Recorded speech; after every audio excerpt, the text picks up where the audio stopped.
everybody. Thanks for joining us today.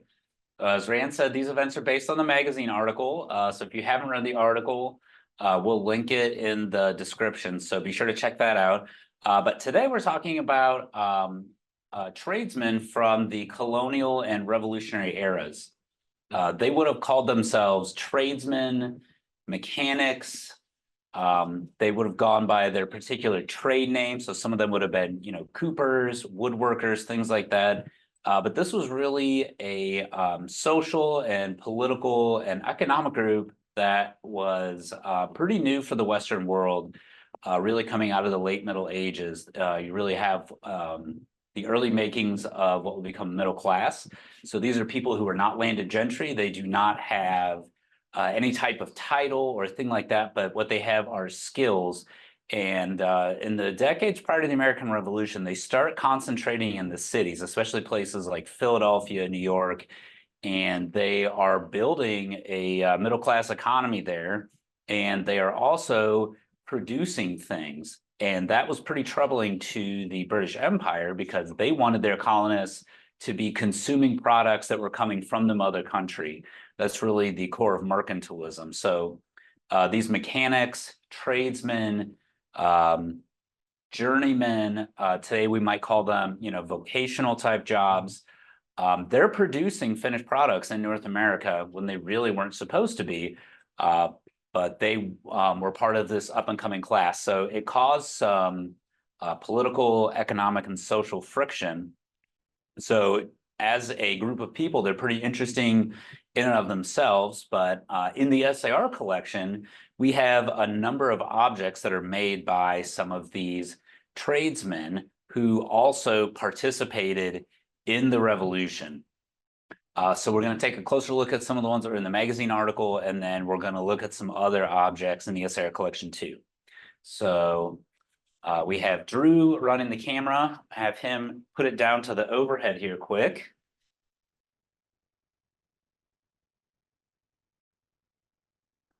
Okay, so unfortunately, this is a piece of paper with a picture because this is one that we have not acquired yet.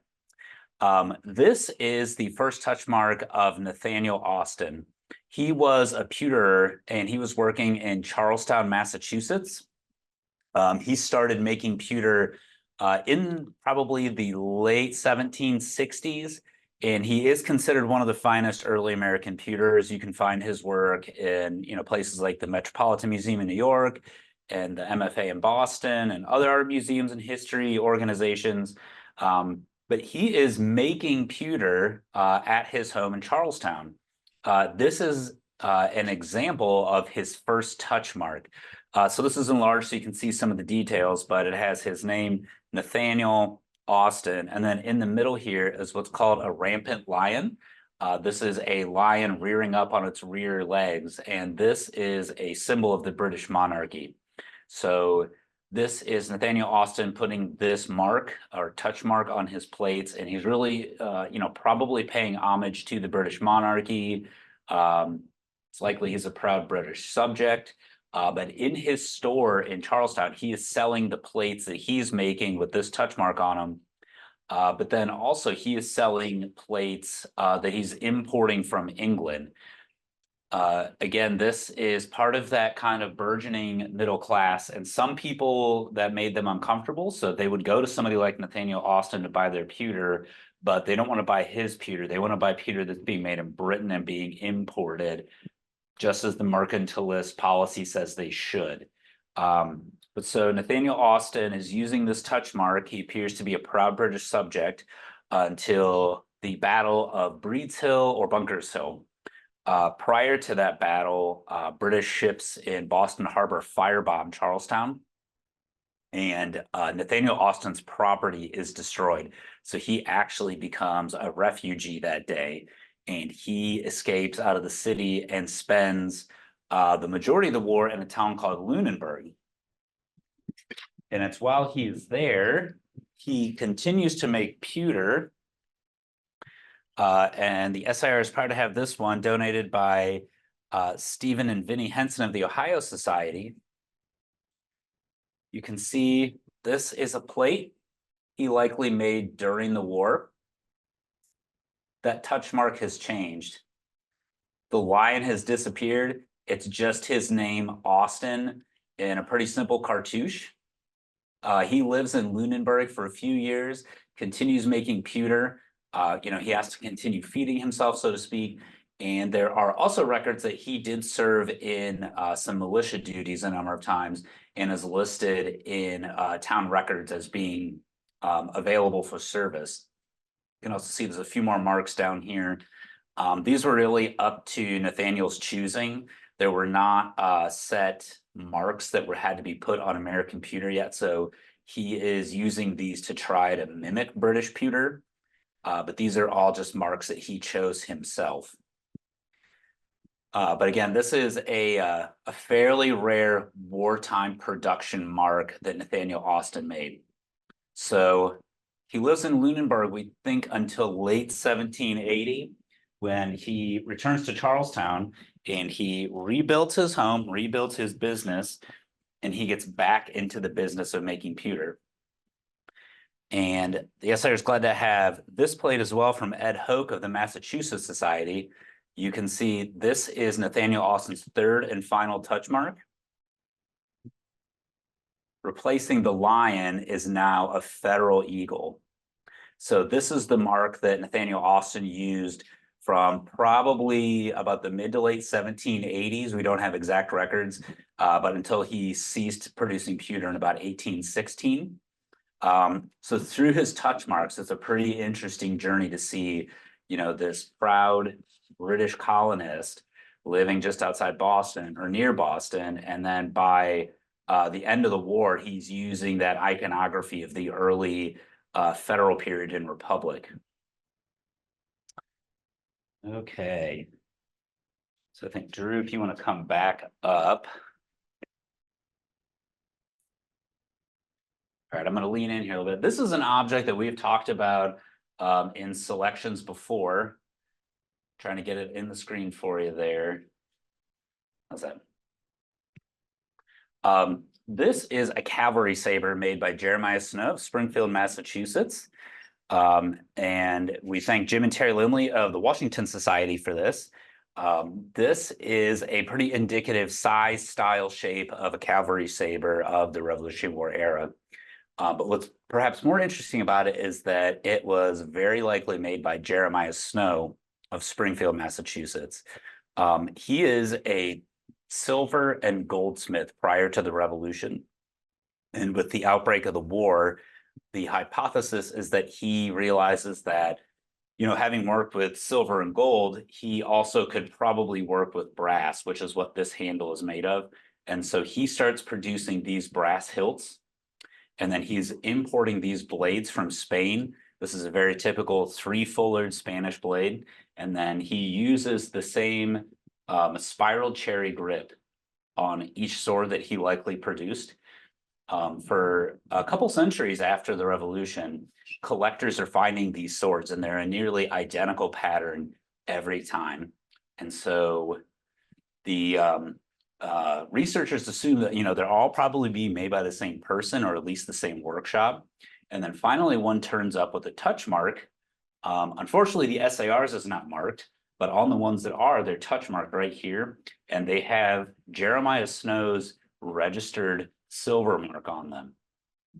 So researchers believe Jeremiah Snow starts producing these swords to supply the Revolutionary Army. But earlier in the war, you're supplying, what is a traitorous army. And if you're also trying to run a business, you maybe don't want to put your name on the supplies that you're giving to that army. So as the war goes on, Jeremiah Snow probably produced a couple hundred of these swords, we suspect. And by the end of the war, as the Treaty of Paris is probably on its way, victory seems more certain, he finally has the confidence to start marking his swords. So those handful of marked swords that have popped up have helped us identify this particular maker of these swords. But that's another example of somebody who had a very detailed skill, and working as a silver and goldsmith was something you would have to apprentice for. It would really be a career. But as the war sets on, he reapplies his skills to make armaments. And there's also some evidence that Jeremiah Snow himself may have served in the militia. Okay. I think we're going to go back to the overhead, Drew. This up for you.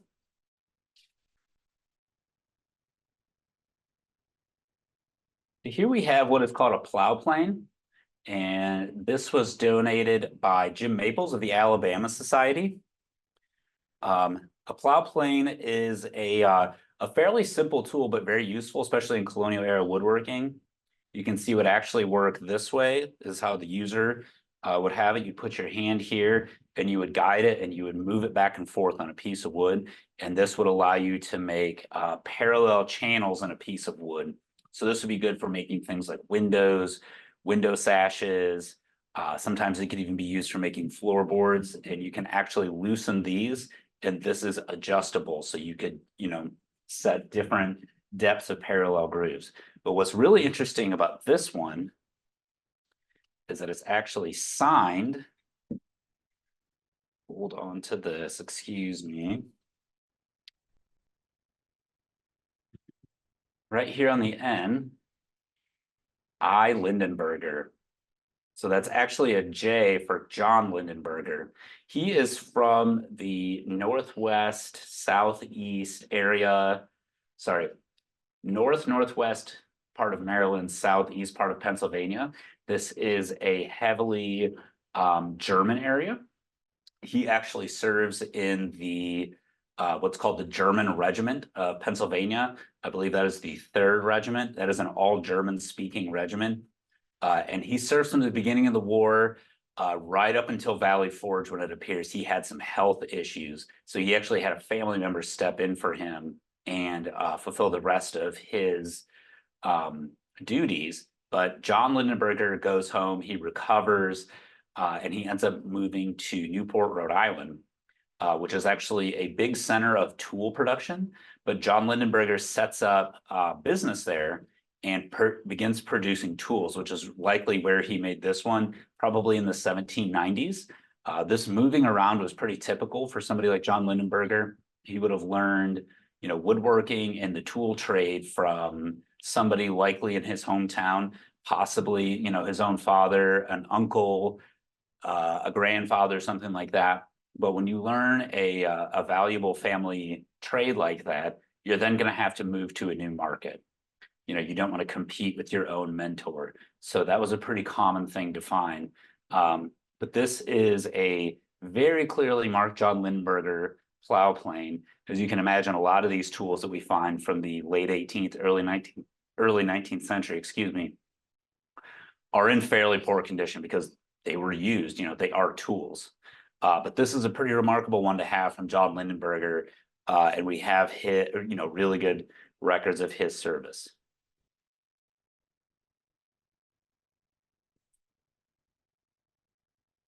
Okay, we have another woodworking tool here, also donated by Jim Maples of Alabama. We'll go through kind of how this one works to begin with. So you can see this is another plane, and it has this shape here on the end. These are sometimes called molding planes. And really what this one is for, you can see that distinct shape. This is really for making the male end of a tongue and groove floorboard. So this would be used on the end of that, or the side of that piece of wood, for laying in and laying those wooden floors. And once again, what's remarkable about this one, let me get this mark up here for you so you all can see it.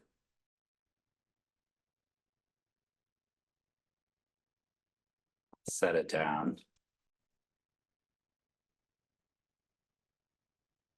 I hope I'm not making you all sick.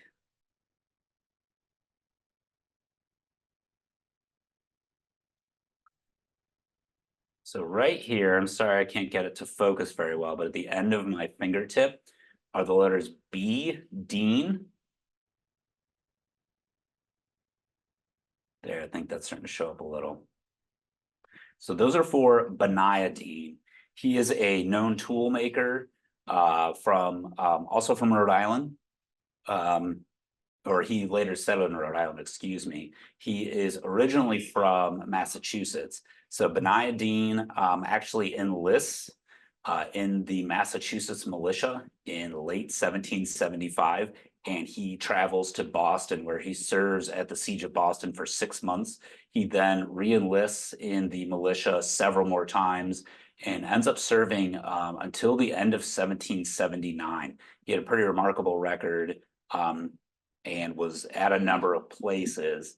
But after the war, he also relocates to Rhode Island. Again, that's a big hub of tool production, and he makes tools for the rest of his working life.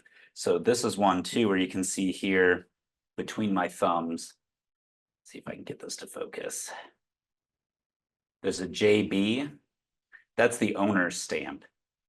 So it would be pretty typical for the maker of the tool and then also the owner to stamp their tools. We have one more tool here we're going to pull for you. This one is a little bit bigger. Another example from the Maples tool collection of Jim Maples from Alabama. This is another molding plane. So you can see you have the handle here, and it would be pushed back and forth this way. And you would hold it here and you could set the depth. But what's pretty remarkable about these is if you go on historic home tours in these 18th century homes, is that they actually had styles of molding like this on all these different planes. If you were building a home, you would have a woodworker come to your home and they would bring different samples and different tools like this to show you what they could produce. But they're actually hand planing all of those, floor molding, chair molding, crown molding. But once again, we have here on the end, do my best to get this to show up for you all. Right there above my finger, you can see a J.O. Wilbur. That is for Josiah Wilbur. He spent the American Revolution and actually his early days. He's born in Providence, Rhode Island, and he is a woodworker and tool maker there. And he ends up serving in the Rhode Island militia several times. He goes down to Newport when that city is threatened, but he never actually sees battle. But another example of, tradesmen, craftsmen who are, kind of setting down their trade and going to fight. But Josiah Wilbur is a pretty prominent tool maker. He moves from Providence to Newport after the war and settles there, and he actually builds his own home in 1800 actually, and that home is still standing today. It's the home of the Newport, Rhode Island Historical Society. So you can actually go visit his home and see some of his handiwork. This tool probably was not used to build that home. As you can see here, there's a GH, so this is probably a tool he made to sell. But again, another pretty remarkable survivor from one of these craftsmen. And a reminder that a lot of these soldiers, they had lives before and after the war. And, when they got out of military service, they had to return to their civilian lives and pick up and, rebuild.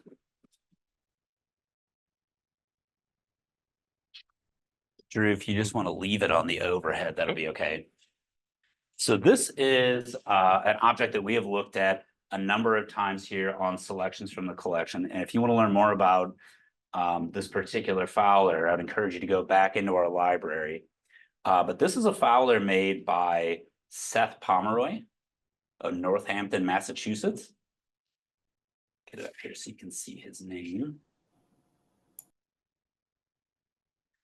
So Seth Pomeroy is really, I think, one of the most remarkable individuals from Massachusetts in the 18th century. If you study Massachusetts history from the 1740s until the Revolution, he's one of those guys, he just keeps popping up everywhere. And he serves as a soldier. He is a delegate to the Massachusetts Provincial Congress. He is a general in the Massachusetts militia. He serves as town magistrate. He really does just all these different things. But throughout all of that service, He is, I think, at his heart, a tradesman. He produced, or rather, he in his workshop would have assembled this Fowler. It's a pretty long one. Drew, if you actually want to come up, we can give a good overview of this. So you can see this is a pretty elaborate, pretty long hunting gun, and it would have been, assembled by his workshop from parts that they would have found or imported. But what's remarkable about Seth Pomeroy is he's traveling all over the Northeast. He's serving in the military, he's serving in the legislature, and he's constantly writing and taking care of business for where he's serving, but he's always writing home and he's writing his family. Have you finished servicing Mr. Smith's shoes? Have you finished that firearm for, Captain Pomeroy? Have you, and it just goes on and on and on. And he's constantly checking on his family and really co-managing his business with his wife.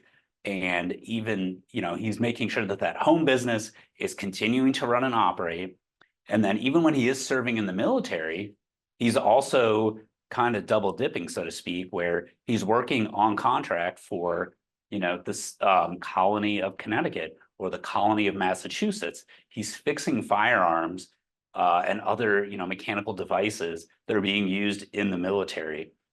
So he's really a remarkable example of somebody who, sorry,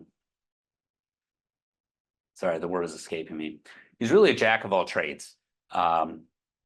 He's very enterprising, but he will fight when need be. He fights at the Battle of Bunker Hill at the age of 69, but he's also just seems to be always working. And he's one of those, really prominent examples of these tradesmen stepping up and serving in whatever capacity is needed. All right, Drew, if you could switch us back to the overhead, I will be right there.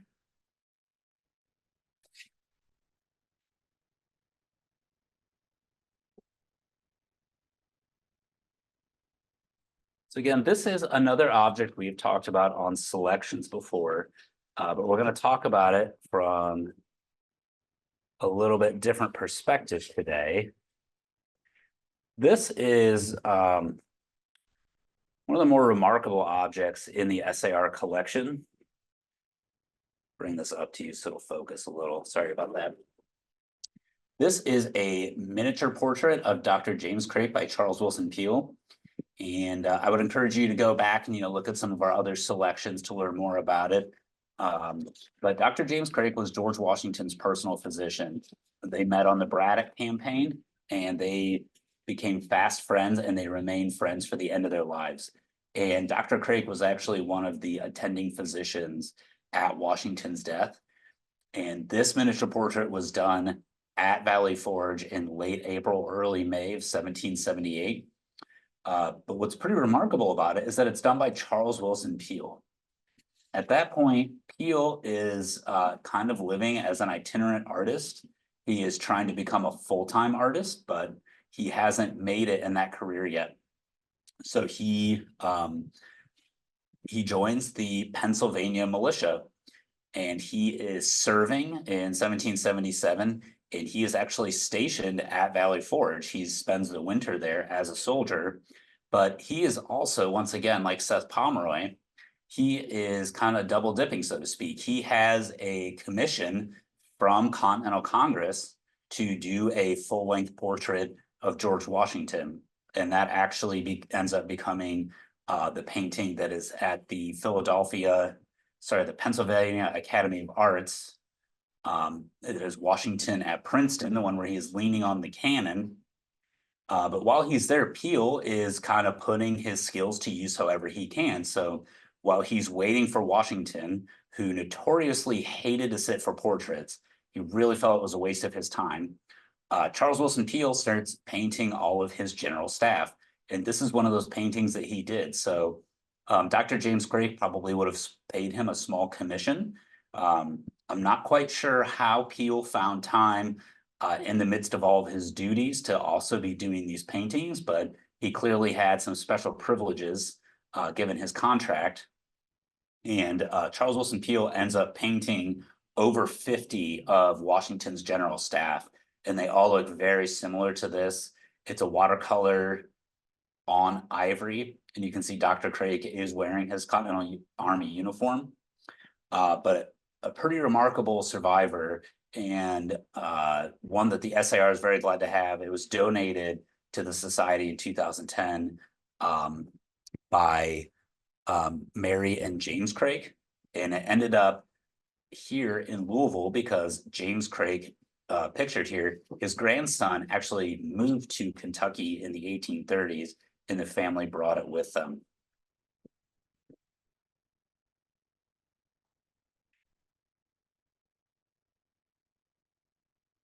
Okay. Thank you for your patience. So we're going to take another look at a kind of different type of craftsman again. This is a $2 Maryland note. It was printed in 1774. It's in remarkably good condition for its age. And we could talk a lot about it as a piece of currency, but what we're actually going to look at, we're going to flip it over. You can see here that it's printed by AC and F Green. That is Anne Catherine and Frederick Green of Annapolis, Maryland. They were a husband and wife printing duo, so to speak. They really co-managed their business, and Anne Catherine is actually the only colonial woman credited with printing money.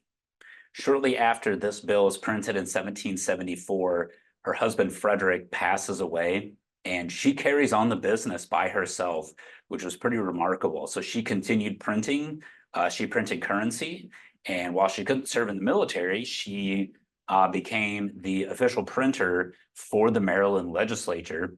And then she also became the second colonial woman to print, or to edit and print a newspaper. So she was really a force to be reckoned with, and a pretty remarkable example where, although she couldn't contribute military service, she is the official printer of what is essentially a rebellious legislature.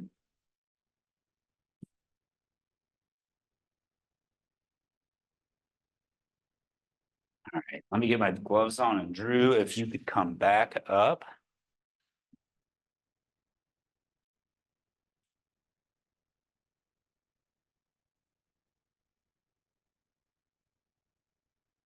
This is a scythe, much like the ones that are still used today. This is a type of tool that would have been used to harvest a number of things from wheat, flax, cereal grains, things like that. And this is really indicative of a lot of colonial lives. The majority of people were either working as farmers, on farms, as farmhands, things like that. And a lot of people were also working as blacksmiths. So while it might just look like a pretty normal tool, it actually is pretty significant when you think about what a lot of people were doing in the colonies just before the Revolution. But this is another example, and thanks for bouncing back and forth with me, Drew, if we go to the overhead. You can see here on the blade, this one is made by I. Scholb or Jacob Scholb. There we go. Jacob Scholb is working in southeast Pennsylvania, actually in Bucks County, Pennsylvania. There are a handful of his scythes that have survived.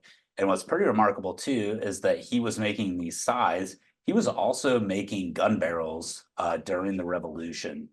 So, producing finished gun barrels prior to the Revolution, because of that mercantilist economy, was illegal. But with the onset of the Revolution, a lot of blacksmiths like Jacob Scholb quickly retooled to produce weaponry. So they're quickly figuring out how to make gun barrels. They're making swords. There's even, Jacob Scholb was not making cannon, but you had a lot of people who were working with metals who had no prior experience with explosives just start making cannons. So it's a pretty remarkable example of, these people who were really part of the fabric of colonial society quickly becoming what were essentially arms dealers during the revolution to fill that need. And we thank Bob and Jane Cohen for donating this scythe. They were very kind in working with us to find this. Bob grew up on a farm and wanted something indicative of that childhood. Let's come over here. You can see a very simple wooden handle.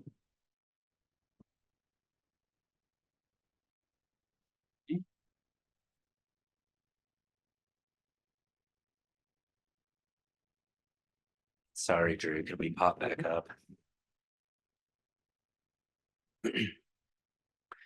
Okay, I'm holding here a fire bucket, and this was generously donated by Brian Stevens of the California Society.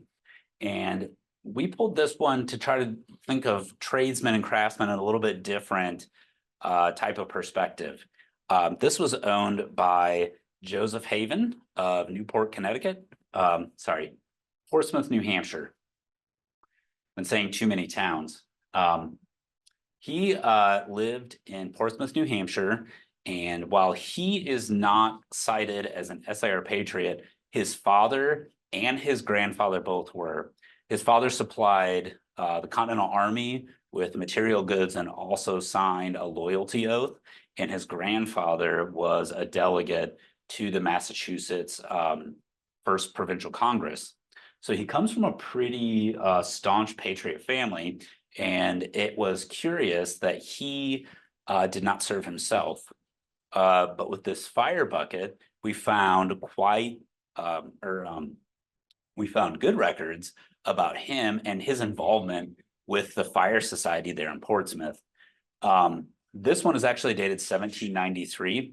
He helped found the Federal Fire Society in Portsmouth in 1789. A lot of these fire societies became more official organizations with, written rules, agreements, things like that following the revolution. But a lot of them had their roots going back into the colonial era as a more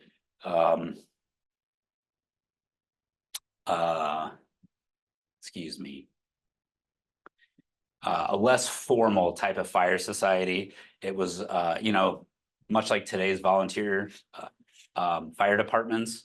Prior to things like the Federal Fire Society, you would really have more of a group of people who worked for the city, and they would have equipment like this, but it was a little bit more unofficial. But we believe Joseph Haven does not have a record from the revolution, probably because he remained at home and served as a firefighter. And firefighters at that time were exempt from military service.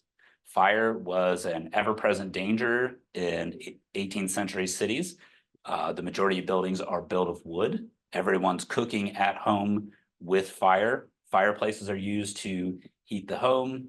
Open flame are used for, the predominant source of light after the sun goes down. So having firefighters on hand, especially during the revolution where the British used a common tactic of firebombing coastal cities. So somewhere like Portsmouth, New Hampshire, Joseph Haven remains at home most likely and remains a firefighter. He would have had to have had between 3 and 6 of these buckets, and they would have lived. Yeah, the buckets would have lived by the front door of his home, and he would have kept them full of sand at all times. And this would be because when you would hear the fire bell, you run out the door and you would have sand in your bucket ready to throw on the fire as soon as you arrive. And this bucket is actually numbered number 1 up here at the top. I know it's difficult to see. It's a little faded and it's a shiny surface. But that's because they would form bucket brigades. And these would be skills, and this is a different type of skill or tradesman from that era, but they would have to sign agreements, and you had to be accepted into the fire society. It wasn't just something you volunteered to do. It was really a pretty rigorous process, and you had to prove that you had the skills to support your community, and that when people called upon you, they could rely on you. But they would form bucket brigades. And so these would be numbered because everybody's buckets would get mixed up in the shuffle. You would be passing them back and forth from the water source. After the fire's over, you go around, you pick up your equipment, and you go home. So they're numbered, so it's a little bit easier to find them. But that's an area of research that really has been underserved, and we're trying to learn more about it. But a pretty remarkable survivor from the era. This is just made of jacked or tarred leather. So as you can imagine, many of these did not survive, but something that we're very proud to have in the SAR collection.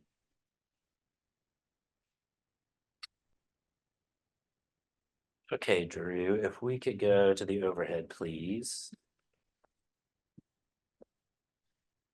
So we're going to actually take a little jump across the Atlantic and think about tradesmen and skilled workers from a different perspective.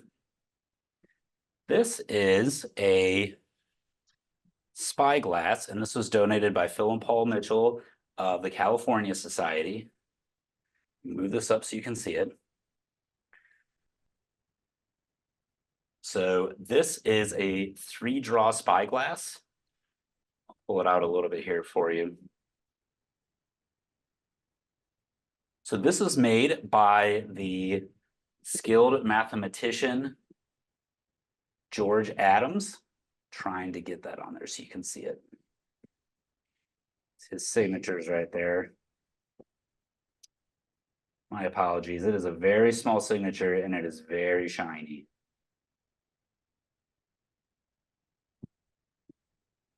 Try this way.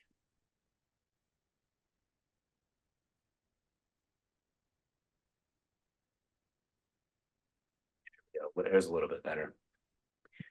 So George Adams was a prominent mathematician and scientific instrument maker. So he is producing objects like this. There we go. You see the G. Adams, London. Thanks for your patience on that. So he is producing instruments like this. This is a 3-draw spyglass. It actually still has the lenses in there. It does still function. This is a transitional type spyglass. So this is one that could have been in use at the time of the Revolution. And this actually could have been made by George Adams Sr. and his son took over the business, George Adams Jr. But they are skilled mathematicians. They actually write treatises on mathematics. They're producing spyglasses like this for use at sea, use on land, for stargazing, things like that. And they're actually the official instrument makers for George III. So they're working, you know, kind of in the civilian market. Something like this could also have military applications. George Adams also puts his skills to use as a mathematician to produce instruments like this. This is a set of artillery calipers. And unfortunately, this one is missing the tip right here, but it would have had another iron tip. And so an instrument like this is used to open, and it is for artillery folks to measure cannonball. So you can, here on the end,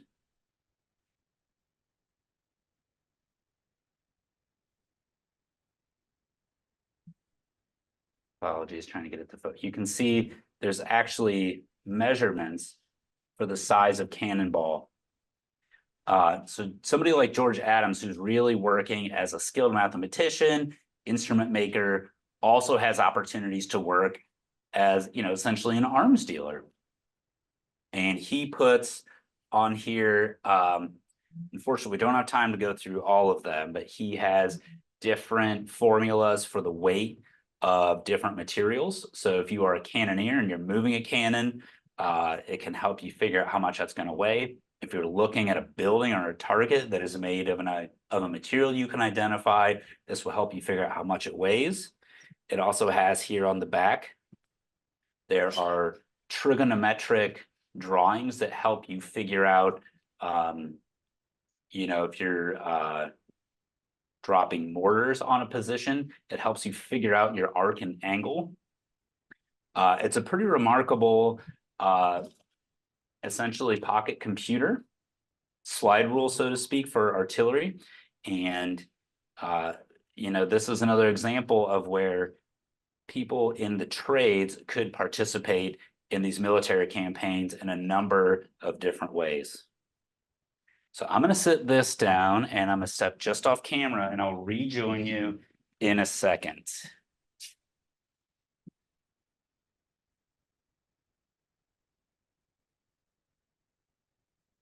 Okay, we're going to switch.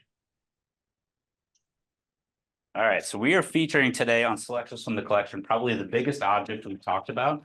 This is a slant top desk made by Peter Edelman, and it was actually donated by SAR compatriot and direct descendant William Edelman.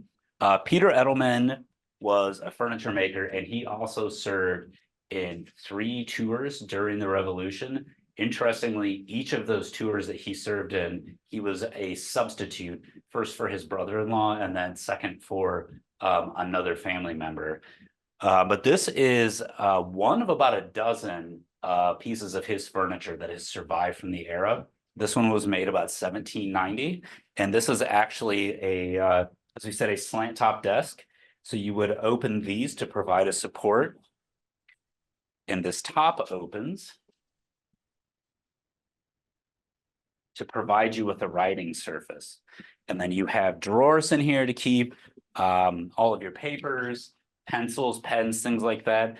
And unfortunately, right now we can't do it just because we don't want to affect the object too much. But behind this compartment, there's actually a secret compartment. This entire block of drawers pops out. And Drew, if you could bring it a little closer. One of the reasons this is a pretty remarkable piece of Peter Edelman's furniture is because of the poles here. You can see these are the original poles with that really early Federal eagle on there. A pretty remarkable piece, Peter Edelman's work, and another example of how a lot of these soldiers who served in the Revolution, they went back to their careers afterwards, and they had a number of different careers that they were pursuing.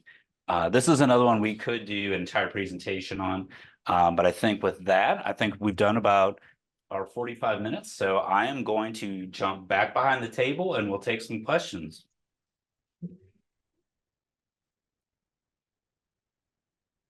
All right, thank you, Zac. Feel free, anybody that has any questions for Zac, to just say them, or you can type them in the chat box if you prefer. We just deluged you with information for 45 minutes. Who donated the artillery calibers? Dr. Gregory would like to know.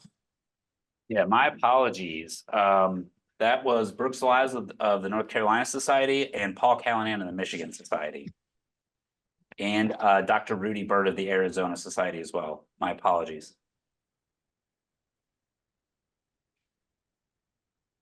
And as I mentioned before, our fall version of Selections from the Collection has been scheduled for October 16th, same time, 12:30 Eastern time. And that is going to be on the John Armstrong collection, which is a new collection that we received just this year. If you have any questions that pop up in the next few days or weeks, you can find my contact information on the SAR website, so don't hesitate to shoot me an email. Okay, we got a couple of questions. Well, one, were American tradesmen trained here or in Europe? Asked Dr. Gregory. Typically, they would be trained in their hometown. It would usually, in the kind of immediate area where they live. It was really an apprenticeship system. So trades like blacksmithing, woodworking, rope making, sail making, things like that, you would be learning probably within 25 miles of where you live. You might go to the next town over to work with a skilled tradesman. So those were usually pretty locally trained, but once you start getting into, some members of clergy, things like that, or even doctors, those are the type of people, medical doctors that is, they're the type of people who would have been going to Europe to be trained. All right. Well, I think that wraps up our questions.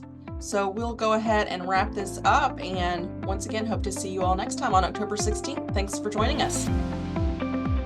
Thank you.